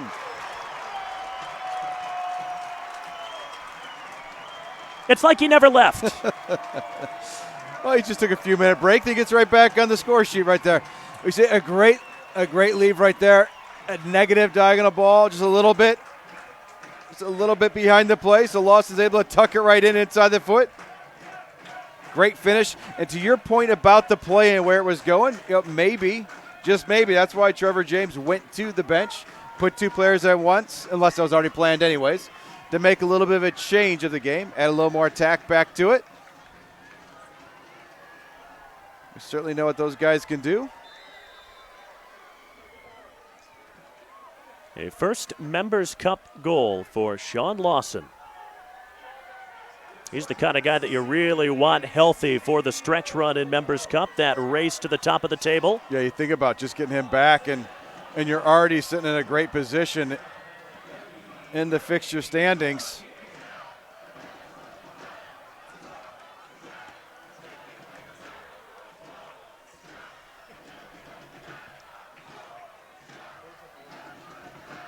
You can see through the smoke, that was Jalen Chrysler with it at the back. Who doesn't love a big, imposing center back that can spray long diagonal passes? Yeah, you've got someone that's got the height and the size to deal on set pieces, slow down runners, and then, oh, by the way, he can help you in the attack to really change the point of attack. Huge help. Danny Deacon to find Borges on the left. He cut in, go for the shot himself. It's Sadie down the line, able to keep it in. Clipped on the way, it's a corner. Level 1 Bank, the official sponsor of the Level 1 VIP section at Keyworth Stadium. Take your matchday experience to the next level with an on-field seating and unlimited food and drinks for just $50. Purchase your tickets at tickets.detcityfc.com. Hasn't been cleared yet by Napa Valley. Wide in space for Danny Deacon, and let him go to work. That's a terrific ball in. Diving header away by Murder. Had to get that right, and he did.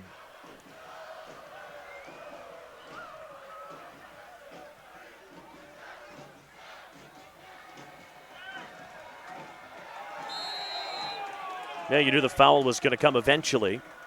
Diego Lopez, after several seconds of trying, finally able to trip up Bakey Goodman.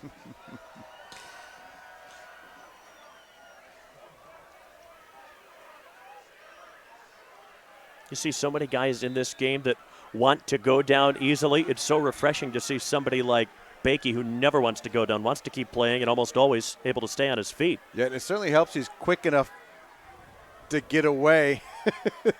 When he does get away and make something happen, that's for sure. But, yeah, that was a long battle right there. And Lopez, you kind of wonder if he's saying, just go down, as he's hacking away at him. But finally end.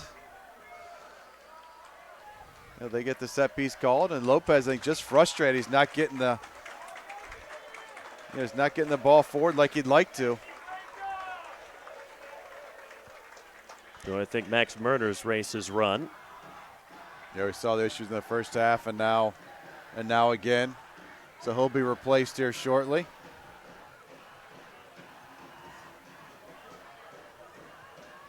I think I mentioned in the first half I was going to try to stay more up to date with hashtag Watch City a la Neil Rule. And of course, I'm not Neil Rule, but he and I do have one major thing in common. I too despise candy corn.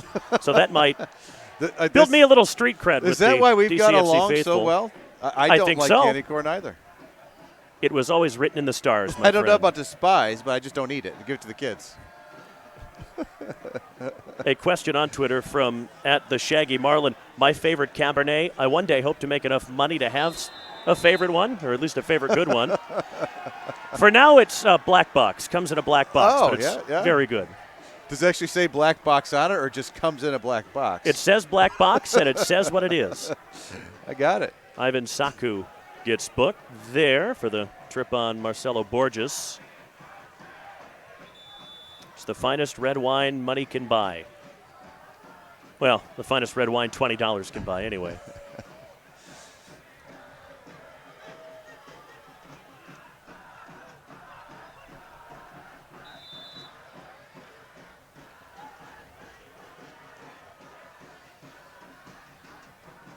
Carroll going long. Lawson was lurking. Ooh. Yikes. That was almost Wow. a boot to the face. And Yeah, Saku, who had just been booked. That's dangerous.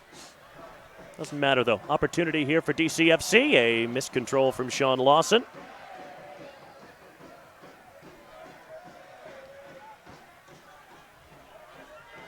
Will that spin out of play? No, right on a straight line Yep, so that now it's gonna be Lopez called can pick it off. up. Yeah, but the Yep. flag goes up. He had held it and waited. Went down the field. Made the call. Now we'll get Mariners replacement coming in shortly as soon as the official waves them on. They've been playing short. It's Francisco Mendoza who will come in. Scored 4 times this summer for the Napa Valley side in the Golden Gate Conference in NPSL. I apologize. They haven't been playing short. I missed that.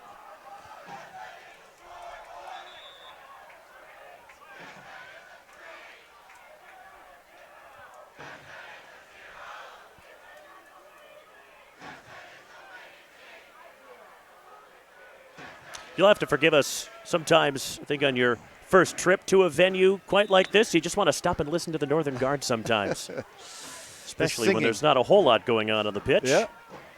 That was Carranza's day coming to an end for Napa Valley. Velasquez, I think, has dropped back into a defensive role, and Keegan Angevin has come on. Well, Keegan commutes from Reno, Nevada to Napa Valley. That's roughly a 3-hour trip each way for training and games. And also during the college soccer season is an assistant coach at DePaul in Indiana, not DePaul in Chicago. So he racks up the frequent flyer miles, I would think. He started as an outside back in their loss to Michigan Stars the other night.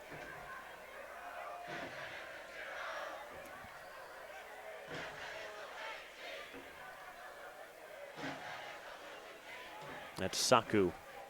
Forced away, blocked by Borges. Saku thought about going down. There he's tripped up. He does go down. A free kick for Napa Valley.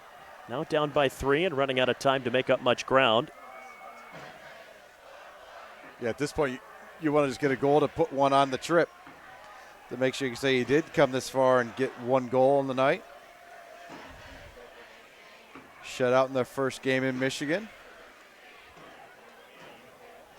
And only 15 minutes to change their fate in this one. Mendoza and Herrera standing over this. Wonder if this is set up better for right-footed free kick. It is a right-footed free kick, and it hits the post. That's as close as Napa Valley have come tonight. Tell you what, that was a nice up and down and spin on that ball as we see him go for this. He's going to in-swing it right over Matthews' head. If you're a That's goalkeeper, serious movement. if you're a goalkeeper, there's no sweeter sound than that ping off the bar That's or the right. post. As long as it's not followed by the rippling of the net. Yeah, you want the ping and then out of bounds for a goal kick, but yeah, that's not one you save if it's just a few inches to the left. You say congratulations, nice finish. I'll get this and put it back at the middle. That's all you can really do.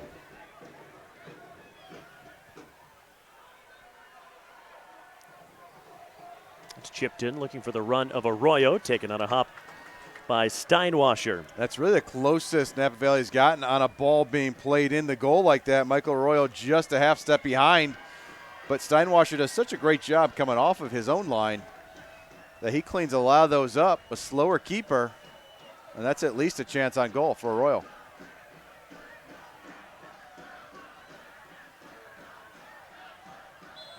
Sakau had Good call there, coming back from an offside position to receive that ball. It's not where you receive it, it's where you were when it was kicked. And Sakau guilty in that situation. If you're looking for a neighborhood bar to go to after any DCFC game or just a fun night out in Hamtramck, swing by our friends at the Painted Lady. We might have to stop there at the end of this one. We've gotten a lot of local bar and restaurant recommendations on social media tonight. Hey, it sounds like the next trip up here will be getting a lift up and back. Yeah. Based on Maybe the bicycle taxis. Yeah, in between, maybe, yeah. Steinwasser at the edge of his box.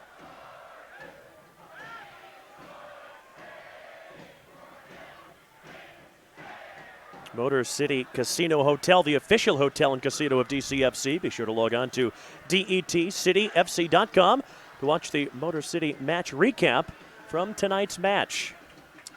Nice touch forward from Sadie to Lawson, and there's Matthews, the runner on the right.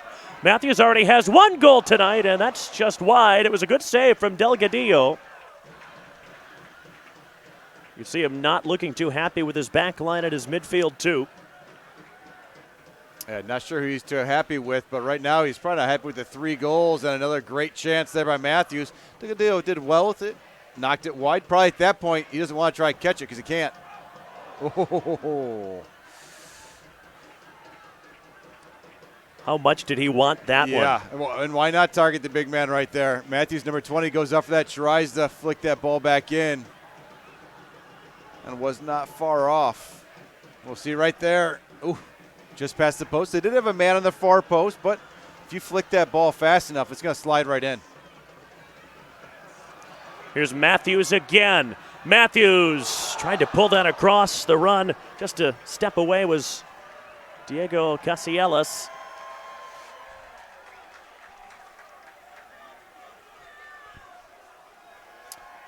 Diego, the former Fairfield Stag. It's a great run. He knows the cross is coming from Matthews. He almost found him. Well, you think about that one, just a step in front of Casillas. 2, just a step in front of Peterson in the first half. 1, just a step in front of Matthews in the first half at least. Been so close to open this game up even more.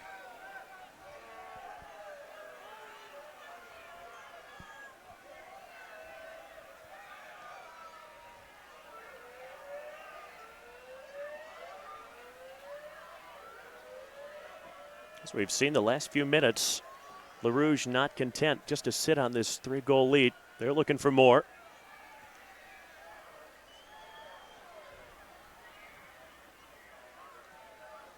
It's always around this time, it seems, the last 20 minutes, at least we saw it during the summer NPSL season, in which teams that aren't DCFC start to tire out the last 20 minutes or so, and that's when they're able to really go to work on the opposing back line. Flag is up on the far side. Train rumbling through behind the stand across the way here at Keyworth. I think we were told on social media that's supposed to be a shot. Yeah, it was at least last week. We're not sure if that happens again this week or not. Well, I can. You drove up here. Yeah, you can. That's a good point. That's a good point. There we go. Little honk hello from the train as it goes by. Nice turn from Casillas. Back to Cyrus Sadie. If you're any attacking player for LaRouge, how much are you loving playing alongside Yazid Matthews? Oh, yeah. You know, you've got a big target like that to kind of change up what the defensive line has to do. You know you can find him to combine him. You can hold a ball for him for you if you want. But he's so agile for his size. And the back line just have so many issues trying to deal with a player like that. Another yellow card. Seen our fair share tonight.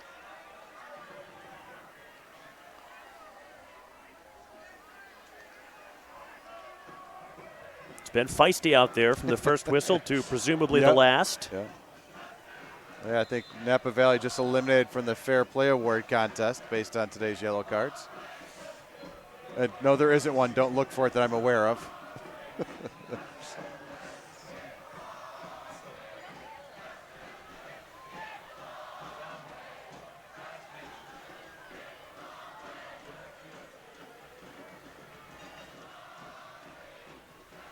Casillas went up to try to win the header.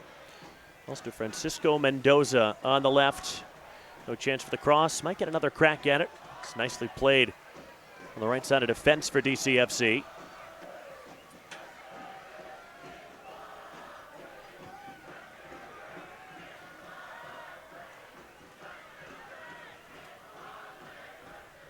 Now the official attendance brought to you by Rip It Energy, the official energy drink of DCFC. The official number tonight, 5,414. Very, very cool. So glad I could be here for a part of this. Be a very small part of it in my own way. Matthews trying to cut in, all defended by Napa Valley.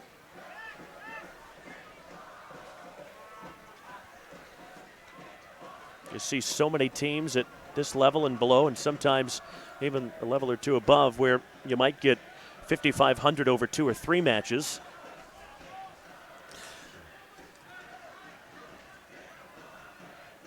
And you love too. It's noise from whistle to whistle. It's so much fun.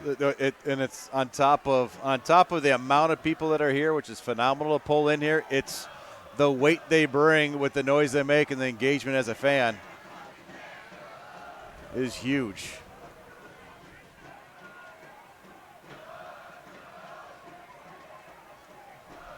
Shamakov will come over. This ball for Sadie. Took a deflection off Matthews as Napa Valley tried to slide it away. Sadie now pops back to his feet.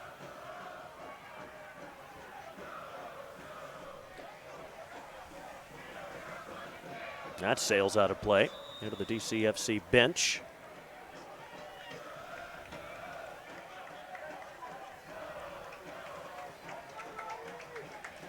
Trevor James trying to make another couple of changes. Ronnie Green will come on, the birthday boy. Had a birthday yesterday. And Evans Frimpong will come on as well.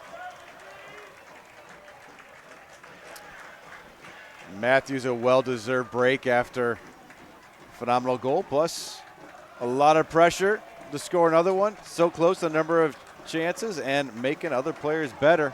Great shift by him and as well. Danny Deacon comes off. Well-deserved round of applause and well wishes.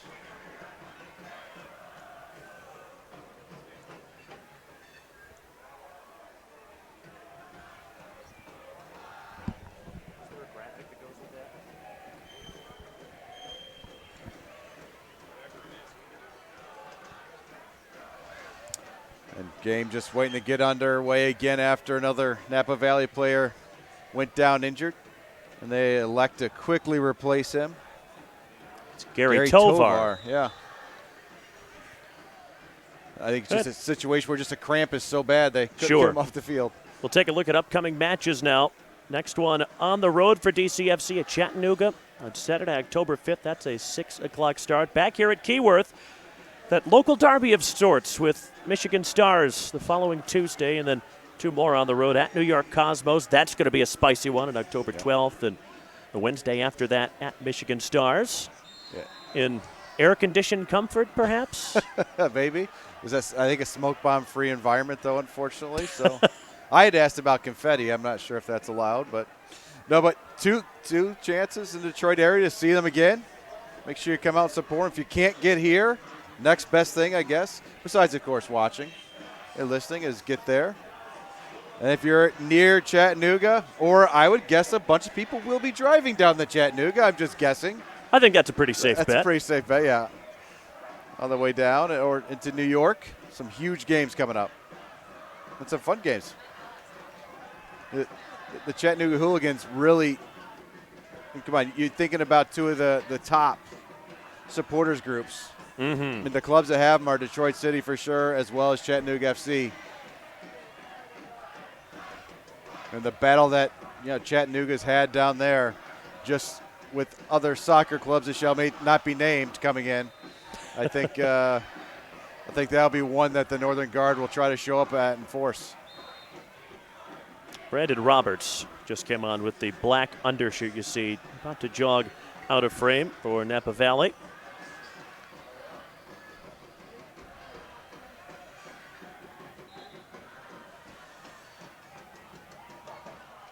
See if they can end their road trip with a goal. No points, of course, but you'd hate to come up completely empty on this sojourn to the Midwest.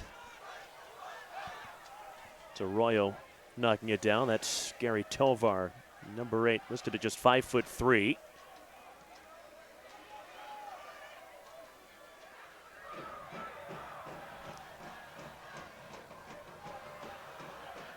And if you're LaRouche here, of course, you want to add another goal or more if you can.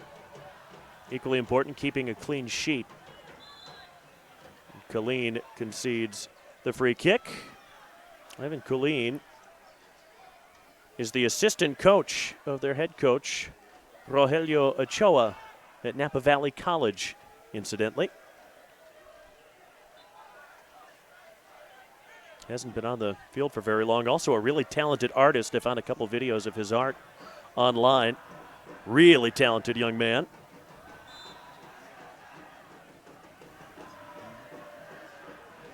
Let's see what kind of print he can put on the game in the short shifts. Yeah, we'll see. Went to college at Linfield in Oregon. He's also played up in Washington, in Bellingham. That's Saku mopping it up, trying to clip that through the middle. As the color bombs fly again, that's good defending to deny the shot from Colleen.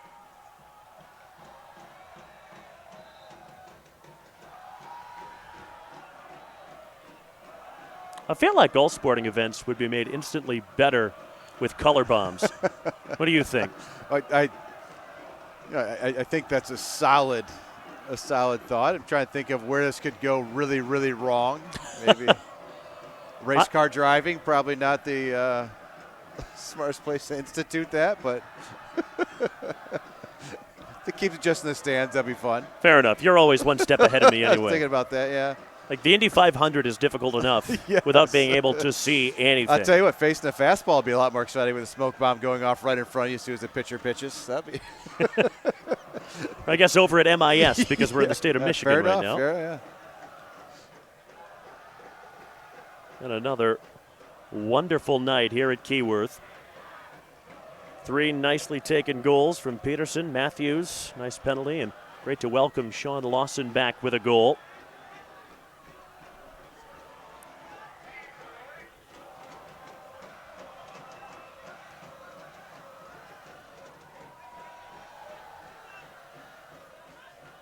And Jevin lost out there to Marcelo Borges from Kearney, New Jersey. Now, back in the 80s, Kearney was the cradle of American soccer. Oh, Guys yeah. like Tab Ramos and Tony Miola and John Harkes, all from there. I Shot think from distance, I think watched at that wide. point, you were born wearing really short soccer shorts and a mullet. I think that's how you came out, and you immediately went right to the national team. That's just it just happened to be what it was. You haven't seen Tony Miola's haircut from back then. Oh, it's a scene, man. Yes, it is.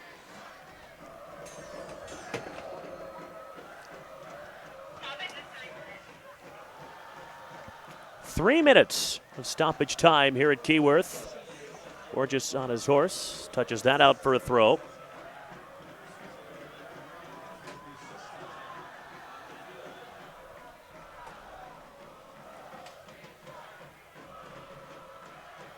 It's kind of a cross, really just clipped into the keeper.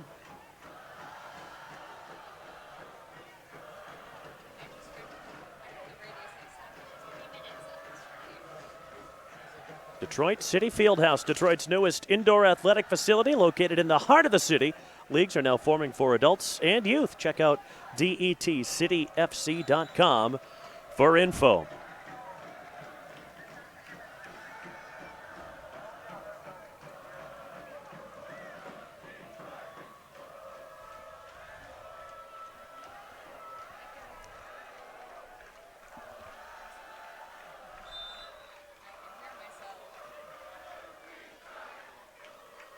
This has just been a marvelous experience, hasn't it? Oh, yeah, absolutely.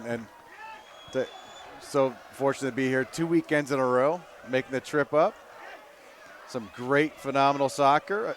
4 points between the 2 days, not that bad. I've been worried if we didn't get the win tonight, I might not be allowed back up, but that'd be kind of hurting their plus-minus average on points. A great atmosphere. Weather a little bit more palatable today, if you don't mind the coolness, as I don't. But no lightning in the air. We'll get home before midnight. That's the important thing. Getting home at a reasonable hour. A run into the box. DCFC maybe not quite done yet with the attacking opportunities. Was Lawson coming in from the right.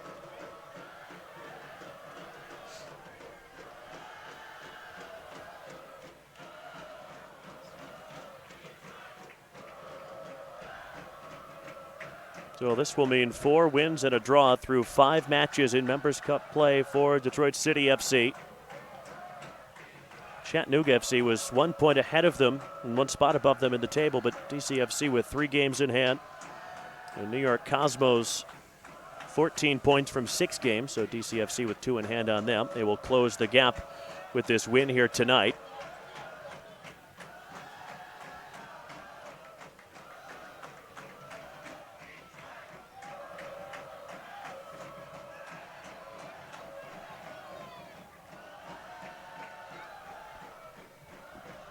Here's Evans Frimpong. Chance to see him in full flight. Tried to knock that forward for Borges. And tackled away by Negrete. And that's it. 3 goals for Detroit City FC, 3 points for Detroit City FC. And you'll take that every time. Oh, yeah, absolutely. You're looking at that, the 3 points coming out of here, a +3 goal differential and the shutout. Statistically fantastic. Of course, they might have left some goals in the field, but that's okay. That they got more than what they needed to come out of this game. Ryan Peterson scored on 13 minutes. Pass from Cyrus Sadie, really opening up the defense and the midfield for that matter for Napa Valley. You see Matthews was brought down to the box by the Napa Valley keeper Andres Delgadillo. He converted the penalty himself. A second-half goal from Sean Lawson on the 68th minute on his return to DCFC after about a month away. Couldn't ask for a better return, I guess. That's right. And now everyone, they don't have to read the whole article right away. They know he was in the game. If they're wondering, did he return? Oh, he's in the goal scoreline right there. Then they can wait to read the article if they want to wait. But that's a big deal. He's touched back on the field right where he left off. Great confidence boost to him and his teammates. So next Saturday, DCFC is on the road at Chattanooga. That's going to be a big one. And home against Michigan Stars. The Tuesday after that, October the 8th, next home match here at historic Keyworth Stadium. And by the way, the man of the match has now been named for DCFC, Bakey Goodman. He was terrific out there. No, yes, he really, really was. So quick. Really changed the point of attack quickly on the dribble as well. Pulled numbers to himself. Was able to distribute the ball away very quickly. I mean, it really was impressive to see. Well earned. And I'll tell you, that's awesome to see right there. You've got to love it when opposing teams appreciate your supporters group and what you bring. How could you not? That's true. And I'll tell you, that's really what it's about anyways. Game's over. Yeah, you might not be happy the way you played, but don't hold that against your opponents and their crowd. Enjoy it, embrace it, and hope your own home team will do it. Terrific night here at historic Keyworth Stadium. Detroit City FC back to winning ways. For Chris Black and our crew, this is Mason Lowry reminding you your final score tonight. LaRouge 3, Napa Valley 0. Thank you so much for watching. Have a great night, everyone.